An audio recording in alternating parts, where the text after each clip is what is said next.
Bienvenue sur votre chaîne Savoir-faire digital. Dans la vidéo 8, nous avions introduit l'environnement de développement intégré Colab et l'étude des ensembles. Avec cette vidéo, nous allons continuer l'étude introductive des types de données avec le type booléen. Comme dans la vidéo précédente, cette démonstration est faite avec Colab. Nous allons voir le type booléen. En premier, nous verrons comment évaluer des valeurs ou des variables avec la fonction bool pour obtenir un résultat de type booléen. Nous verrons le cas des nombres, des chaînes de caractères et des collections. Ensuite, nous verrons la notion de falsy objects. Finalement, nous verrons l'opérateur de négation not et les concepts de logique positive et de logique négative. Et puis voilà, nous allons commencer d'abord par voir c'est quoi une valeur booléenne. Donc, une valeur booléenne, c'est une valeur qui prend deux valeurs possibles, hein. Soit la valeur is true, ça veut dire vrai, ou bien false, ça veut dire que la valeur est fausse. Donc, si vous faites en fait un test logique, votre test peut avoir deux valeurs possibles, soit vrai, soit faux. OK? Et une valeur booléenne vous permet de garder en fait la valeur logique de votre test. Bon, faisons ici une démonstration simple. Bon, là, qu'est-ce que je fais dans mon code? J'importe en fait le module qui s'appelle random. En fait, c'est un module de Python qui me permet de générer des nombres aléatoires. OK? Donc, ce qu'on fait ici, c'est juste en fait introduire des concepts ou bien des notions que vous pouvez utiliser dans le langage Python. On les introduit petit à petit. Et puis, dans le futur, on va revenir sur ces notions-là de façon beaucoup plus détaillée. OK? Ici, j'ai deux variables, x et y. Qu'est-ce que je fais? Donc, je vais générer de façon aléatoire deux nombres, hein, et ces nombres-là seront entre 1 et 7. 7 exclus, donc c'est des nombres qui seront entre 1 et 6. Ça veut dire quoi? Par exemple, vous pouvez utiliser ce concept-là si vous voulez faire un programme qui génère en fait des nombres aléatoires qui doivent être entre 1 et 6. C'est l'exemple, par exemple, en fait, d'un dé. Si vous voulez, par exemple, développer un programme pour jouer au Lido, vous savez que le dé a 6 faces et chaque face représente un nombre de 1 à 6. Donc, pour générer de façon aléatoire ce que en fait un jet de dé sera, vous pouvez utiliser par exemple ce module-là si vous voulez. OK? Mais bon, revenons à ce que nous voulions faire, en fait, les valeurs booléennes. Ici, on génère x et y. Après, on va tester entre les deux qui est le plus grand ou bien est-ce que les deux nombres sont les mêmes. Voilà. Donc, vous voyez ici que le premier test, c'est if y is bigger than x, est-ce que y est plus grand que x? Si c'est le cas, on dit que y est plus grand que x. Hein? Et puis, si ce n'est pas le cas, c'est le elif. On va tester est-ce que donc y est plus petit que x. Si tel est le cas, on va afficher que y est plus petit que x. Maintenant, si le premier et le deuxième test échouent, cela veut dire que y n'est pas plus grand et y n'est pas plus petit, donc forcément y serait égal à x. Et dans ce cas de figure-là, on va mettre y égal à x. Donc, exécutons ceci rapidement pour voir le résultat. Vous voyez ici, le programme a généré de façon aléatoire y égale à 4, et puis que x égale à 3, et puis puisque 4 est plus grand que 3, forcément 4 est supérieur à 3. Donc, je peux effacer pour vous montrer qu'en fait, que les nombres générés sont aléatoires. Si j'exécute encore le programme, je vais avoir des nombres, voilà, par exemple ici, le programme a généré de façon aléatoire x égale à 5, y égale à 5, donc forcément x égale à y. Voilà. Voilà, maintenant on va voir comment on peut utiliser la fonction bool pour évaluer un objet et avoir un résultat booléen, c'est-à-dire un résultat qui sera soit faux, soit vrai. OK, on va commencer d'abord par les nombres. Donc, tous les nombres seront évalués à vrai, sauf 0. Par exemple, si je prends ici 0 égale à 0, et puis je mets x égale un nombre aléatoire qui sera entre 1 et 10, 10 exclu, donc le nombre aléatoire sera entre 1 et 9. Donc forcément, vous voyez qu'en fait 0 lui-même c'est égal à 0, mais que x, c'est un nombre qui est aléatoire, mais qui ne peut pas être égal à 0, puisqu'il sera compris entre 1 et 9. Maintenant, on va faire un test, ou bien on va évaluer plutôt, en fait, la variable 0 pour avoir une valeur booléenne et savoir c'est quoi le résultat. De même, on va évaluer en fait x et puis avoir un résultat booléen et savoir c'est quoi le résultat. Donc, je vais exécuter ça. Donc, vous voyez très bien que 0 sera toujours évalué à false, ça veut dire faux, et que ici, le nombre aléatoire qu'on a eu, c'est 3, et 3 est évalué à true, qui est vrai. Pourquoi? Parce que, comme on a dit auparavant, tous les nombres seront évalués à l'aide de la fonction bool à une valeur vraie, sauf si, en fait, le nombre est égal à 0. Donc, on peut effacer ça et exécuter encore pour voir. Très bien, là, vous voyez que 0 reste toujours false, évalué à false, et que 8 est évalué à vrai, true. OK? Donc, voilà comment on évalue, en fait, les nombres ou bien les données de type numérique avec la fonction bool pour avoir une valeur booléenne. Maintenant, on va passer aux chaînes de caractères. OK. On a vu qu'en fait, avec les nombres, tous les nombres sont évalués à vrai, sauf 0. De même, pour les chaînes de caractères, toutes les chaînes de caractères seront évaluées à vrai, donc true, sauf la chaîne vide. OK? Donc, on va voir cela pratiquement. Donc là, je vais définir en fait un tuple, un tuple qui a 3 valeurs. La première valeur, c'est une chaîne de caractères qui est vide. OK? Donc, j'ouvre les guillemets, je ne mets rien à l'intérieur et je ferme automatiquement les guillemets. Donc, la chaîne a une longueur qui est égale à 0. Donc, la chaîne, on dit que la chaîne est vide. Maintenant, c'est différent de ce que nous avons fait pour la deuxième valeur. Attention ici. Ici, nous avons ouvert les guillemets, on a mis en fait un espace et puis on a fermé les guillemets. Ce qui veut dire qu'en fait, la chaîne n'est pas vide. La chaîne a une longueur d'un caractère, mais c'est juste en fait, c'est un caractère blanc. OK? Voilà. Et puis, on a une chaîne de caractères ABC. OK? Donc, on a défini ici un tuple. On sait déjà c'est quoi un tuple. Ici, c'est un tuple qui a trois valeurs, une chaîne de caractères vide, l'espace et puis la chaîne ABC. Voilà. Et puis maintenant, qu'est-ce qu'on va faire? On va parcourir, en fait, ici, on va parcourir, en fait, tous les éléments du tuple. Le tuple s'appelle str values, donc c'est les valeurs qui sont dans le tuple.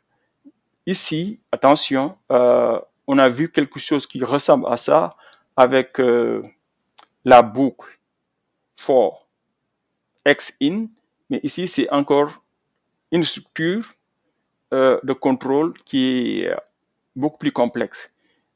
Ici, ce qu'on fait, c'est quoi?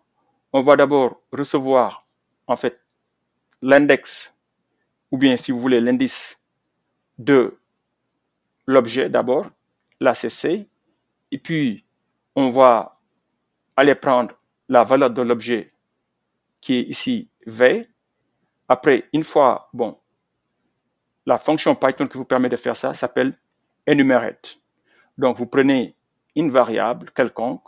Si en fait la variable est une séquence, vous pouvez énumérer ou bien itérer sur cette séquence-là. Donc, vous aurez en même temps l'indice que la valeur. Après, une fois qu'on a ça, on affiche aussi bien l'indice, ici, qui est C, et on affiche la valeur qui est ici V, et après, on évalue la valeur pour voir est-ce que la valeur est vraie ou bien est-ce que la valeur, elle est fausse. Donc, rappelez-vous, on a dit qu'en fait, toutes les chaînes de caractères sont vraies, sauf la chaîne vide, qui a une longueur égale à 0. Donc, on va exécuter cela. Donc, vous voyez ici qu'en fait, la première chaîne qui a pour indice 0, c'est une chaîne vide, donc forcément, sera évaluée à faux. vous voyez très bien ici que la chaîne qui a une longueur égale à 1, c'est la chaîne qui a pour indice 1 et évaluée à vrai, true. Pourquoi? Parce que même l'espace, c'est pas le vide. OK? Parce qu'en fait, au moins là-bas, il y a un caractère. OK? Même si c'est un caractère blanc. C'est différent de ce que nous avons vu pour le premier élément qui a pour indice 0. Parce qu'une chaîne vide va être évaluée à false, donc faux, alors que une chaîne qui n'est pas vide sera toujours évaluée à true. Donc vous voyez très bien, par exemple, que pour le dernier élément ABC, qui a une longueur égale à 3 et qui a pour indice 2, bon, c'est voilà, ABC est évalué à true. OK? Donc, maintenant, quelqu'un peut dire à quoi tout ceci sert. Hein? Ceci peut servir, par exemple, si dans votre programme, vous voulez tester si, en fait, il y a une chaîne de caractères qui est vide ou pas. Donc là, vous pouvez en faire un if et puis savoir si, en fait, la valeur que vous avez est une valeur vide ou pas. OK. Maintenant, on va voir comment on évalue aussi les collections. Donc, les collections, vous les savez aussi déjà, c'est les listes, les tuples, les ranges, les dictionnaires et puis les ensembles. Donc là, je vais ouvrir. Donc, ici, on va voir. Donc là aussi, toutes les collections seront évaluées à vrai, sauf les collections qui sont vides. OK? Donc, rappelez-vous, pour les nombres, tous les nombres seront évalués à vrai, sauf 0. Pour les chaînes de caractères, toutes les chaînes seront évaluées à vrai, sauf les chaînes vides. Et pour les collections, toutes les collections aussi seront évaluées à vrai, sauf les collections qui sont vides. C'est-à-dire, si vous avez une liste qui est vide, la liste sera évaluée à, par exemple, faux. De la même façon, si vous avez, par exemple, un ensemble qui est vide, l'ensemble sera évalué à faux si vous appliquez la fonction bool là-dessus. Donc, c'est des moyens très simples qui vous permettent de voir si, en fait, votre ensemble ou bien votre collection est vide ou pas. OK? Maintenant, le code. Donc là, j'ai défini, en fait, une variable que j'appelle myObjects. Et puis, c'est un dictionnaire, hein, donc, qui a seulement 2 clés. Donc, le premier clé, je l'appelle emptyList pour dire qu'en fait, la valeur qui correspond à cette clé-là, c'est la liste qui est vide. Et puis, j'ai en fait la deuxième clé qui s'appelle ABCList. Donc, pour cette clé-là, la valeur correspond à la liste qui est là, A, B et C. OK, très bien. Maintenant, on a notre objet qui est là. OK, maintenant, qu'est-ce que je vais faire? Je vais faire une itération aussi sur tous les éléments de ce dictionnaire-là et puis voir si j'essaie d'évaluer avec la fonction bool la valeur des objets. Est-ce que la valeur sera vraie ou la valeur sera fausse? Donc, voilà ce qu'on va faire. Donc, K ici, c'est la clé. V, c'est la valeur. Donc, on va itérer sur tous les éléments de la variable myObject et on va afficher à l'écran la clé K et puis on va aussi évaluer la valeur V pour voir si la valeur est vraie ou bien si la valeur est fausse. Donc, exécutons ceci pour voir.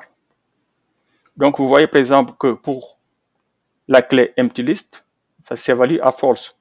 Et c'est normal parce que la valeur, c'était en fait une liste vide. Et nous avons déjà dit qu'en fait, la liste vide, ça, si on applique la fonction booléenne bool là-dessus, on aura une valeur qui est égale à false. Très bien. Maintenant, essayons de voir en fait la liste qui n'est pas vide, c'est la liste ABC. Donc, vous voyez qu'en fait, la clé, c'était ABC list. Donc, vous voyez que la valeur correspond à true, qui est vrai. Et voilà pour, en fait, comment on utilise la fonction bool sur les nombres, sur les chaînes de caractères et sur les collections. En résumé, nous allons dire que en fait, les objets ou valeurs qui sont évalués à faux sont appelés falsy objects. Ainsi, les valeurs none et false sont bien sûr évaluées à faux et donc sont de falsy objects. Pour les types numériques, 0 et ses équivalents pour le type float, complexe, décimal et fraction sont aussi falsy. Les séquences et les collections vides sont aussi falsy. Nous l'avons déjà vu. De même, en programmation orientée objet, toute classe avec une méthode len qui a pour valeur de retour 0 ou bien une méthode bool qui a pour valeur de retour false est aussi falsy. Et pour l'instant, si vous ne connaissez pas encore c'est quoi la notion de programmation orientée objet ou bien la notion de classe, ne vous en faites pas. Nous allons couvrir tous ces concepts-là dans les vidéos à venir. Voilà, nous allons finir cette démonstration avec l'opérateur logic not.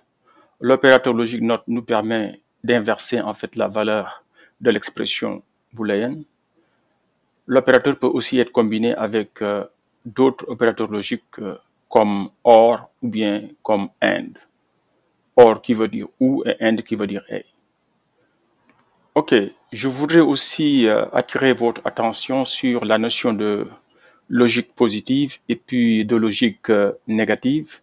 Donc, quand vous écrivez du code où il y a en fait des tests logiques et que vous utilisez en fait l'opérateur not, faites très attention parce que si vous utilisez une logique qui est négative, votre code pourrait être très difficile à expliquer ou bien à comprendre. Parce que l'opérateur not, si il est employé dans une logique négative, cela demande une charge cognitive beaucoup plus importante pour comprendre ce qui se passe dans le code. Donc, autant qu'il se peut, il est mieux, il est d'ailleurs même recommandé d'utiliser en fait une logique positive quand vous pouvez. Voilà, on va voir un exemple simple pour expliquer les concepts de logique positive et de logique négative. Voilà, par exemple, ici, j'ai une valeur qui est égale à 4, donc j'ai fait val égale à 4, et puis là, je vais définir en fait un objet R qui est un range. Donc, c'est un range qui commence à 0 parce que je n'ai pas donné en fait la valeur initiale. Donc, par défaut, c'est 0 et je n'ai pas aussi donné le pas. Donc, par défaut, c'est 1. J'ai seulement donné en fait la limite qui est égale à 11, ce qui veut dire donc que le range sera de 0 à 10. Très bien. Maintenant, ici, je vais utiliser en fait une logique qui est négative et là, je vais utiliser une logique qui est positive. Donc, regardez très bien. Ici, je fais quoi? Je fais not val in A. OK? Donc, j'ai combiné l'opérateur not avec l'opérateur in. Donc, si vous voyez très bien, ça dit que si vous oubliez, par exemple, le not, vous lisez tout simplement ce qui se passe ici, c'est val in A. Ça veut dire quoi? Ça, c'est un test. On est en train de tester est-ce que la valeur est dans le range. Après, qu'est-ce qu'on fait? On fait la négation de ce test-là. Donc, vous voyez qu'en fait, ce note-là va inverser la valeur logique en fait du test. Vous voyez? Très bien. Maintenant, ça, en fait, le code est correct et le résultat aussi sera correct. Mais regardez maintenant si quelqu'un écrit ce code-là autrement. Au lieu d'écrire not val in A, quelqu'un écrit val not in A. OK? Donc, là, vous voyez, val not in A, ça veut dire que je suis en train de tester si la valeur n'est pas dans R. Vous voyez? Donc, vous voyez pourquoi maintenant, bon, maintenant, ça, c'est une logique positive et ça, c'est une logique qui est négative. Je ne sais pas si, mais vous voyez très bien. Bon, je pense qu'en fait, pour moi, ceci est beaucoup plus simple à comprendre. La valeur n'est pas dans R, OK? Que de tester d'abord si la valeur est dans R, après vous faites la négation. La charge cognitive est beaucoup plus importante avec la valeur négative et le code est beaucoup plus difficile à lire et à comprendre. Je pense que vous allez être d'accord avec moi sur cela. Parce que non seulement vous allez d'abord faire le premier test, qui est val in A, après vous faites la négation de cela pour dire qu'en fait, la valeur n'est pas dans R. Tu vois? Au lieu de dire tout simplement que je suis en train de tester que la valeur n'est pas dans R, qui est en fait une logique positive qui veut dire val not in A. OK? Donc, pour vous montrer qu'en fait, ces deux codes-là sont équivalents, ils vont donner le même résultat, mais ces deux codes-là n'ont pas la même charge cognitive. Bon, on va exécuter pour voir le résultat. Voilà. Donc, vous voyez qu'en fait, pour la logique négative, c'est faux. Et que pour la logique positive, c'est aussi faux. Alright? Donc, grosso modo, pour une démonstration introductive, voici l'essentiel sur les types booléens. Ceci marque la fin de cette vidéo introductive sur le type booléen. Prochainement, nous comptons finir l'étude introductive des types de données avec le type non-type. Pour soutenir la chaîne, likez les vidéos et abonnez-vous. Merci et à la prochaine.